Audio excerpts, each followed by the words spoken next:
નિમિત્તે અહીંયા ઉપસ્થિત નિર્ણાયકશ્રીઓ, તમામ કોલેજમાંથી ઉપસ્થિત થયેલ પ્રાધ્યાપકશ્રીઓ તથા તમામ વિદ્યાર્થી મિત્રો, આપ બધાને અમારા નમસ્કાર. હું પીડી માલવિયા કોલેજ રાજકોટનો સ્ટુડન્ટ બસ્યા સત્ય છું. આજરોજના આ સ્પર્ધા નિમિત્તે હું ચારિત્ર નિર્માણથી રાષ્ટ્ર નિર્માણના વિષય ઉપર મારું વક્તવ્ય આપવા જઈ રહ્યો છું. શું છે ચારિત્ર નિર્માણ? શું છે ચારિત્ર? શું એક મારો સાચો એવો સારો ગુણ એ છે ચારિત્ર? નહીં, પણ ચારિત્ર એ વાણી, વિચાર અને આપણા સૌના ગુણોનો ત્રિવેણી સંગમ એ છે ચારિત્ર. આપણા જે રીતે કહી શકાય કે એક સુગંધિત ફૂલ તેના સુગંધવતી સમગ્ર વાતાવરણને જે રીતે સુગંધિત બનાવે છે ને, એ જ રીતે એક ચારિત્ર યુવાન એ પોતાને એક એવા ચારિત્ર યુવાન શક્તિથી સમગ્ર સમાજને એક વિકસિત બનાવે છે. આપણે સૌ એ વાતનો તો ખ્યાલ જ છે કે બધા લોકોની વિચારસરણી અલગ અલગ હોય છે, મારી, તમારી, આપણા સૌની. પરંતુ આ વિચારસરણીની પાછળ એક આ ચારિત્ર રૂપી પડછાયો હોવો ખૂબ જરૂરી છે. એટલે જ કહેવાય છે ને કે ચિત્ર નહીં પરંતુ ચારિત્ર બદલો. આપણા દરેક રાષ્ટ્રનું કહી શકાય કે મૂલ્ય ક્યાંથી નક્કી થાય? ક્યાંથી? તો શું તેની એકમાત્ર એવી ભૌતિક સમૃદ્ધિથી? નહીં, પરંતુ એ રાષ્ટ્રનું મૂલ્ય તે દેશના નાગરિકોના મનોવલણો ઉપરથી નક્કી થાય છે.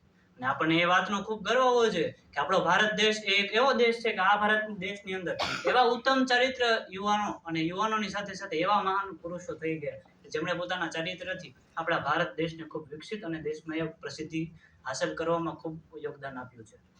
ચારિત્ર નિર્માણથી રાષ્ટ્ર નિર્માણ એ કોના દ્વારા થઈ શકે? મારા થકી, તમારા થકી, આપણા સૌ થકી ચારિત્ર નિર્માણથી રાષ્ટ્ર નિર્માણ સંભવિત છે. એટલે જ આપણે સૌ કહી શકીએ છીએ કે ચારિત્ર માટે, એક ઉત્તમ ચારિત્ર હોવા માટે એક બધા લોકો પાસે એક મનોવલણો હોવા જરૂરી છે. તેના નૈતિક સિદ્ધાંતો, તેમનાની અંદર એવો એક સત્યને વિચારો માટેના એવી પ્રસિદ્ધિ હોવી જોઈએ કે તેથી ચારિત્ર નિર્માણથી રાષ્ટ્ર નિર્માણ સિદ્ધ થઈ શકે છે.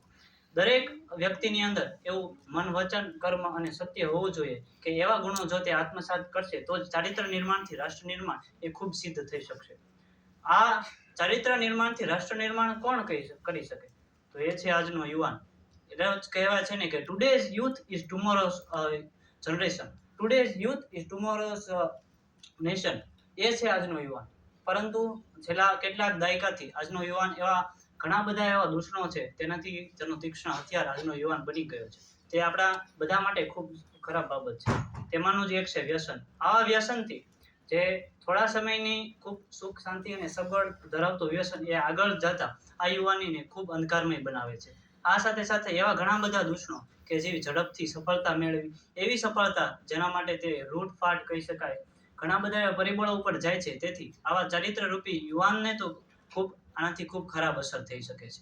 આ છેલ્લા દાયકા દરમિયાન આપણે બધાએ એક વાતનો તો સામાન્ય કર્યો જ હશે કે આ ચારિત્રથી સંપન્ન યુવાન બનવા માટે તો ખૂબ અઘરી બાબત છે. પરંતુ આપણને જે બધી માહિતી મેળવવી હોય આ ઓનલાઈન માધ્યમ દ્વારા તો એ ખૂબ સરળ બની ગઈ છે. અને આ જ માહિતી મેળવવામાં ઘણા એવા અશ્લીલ અને ખોટા ચલચિત્રો હોય છે. તેની તરફથી જો આજનો યુવાન પ્રેરાય છે તો તેનાથી આજના યુવાનને આનાથી ખૂબ ખરાબ અસર થઈ છે.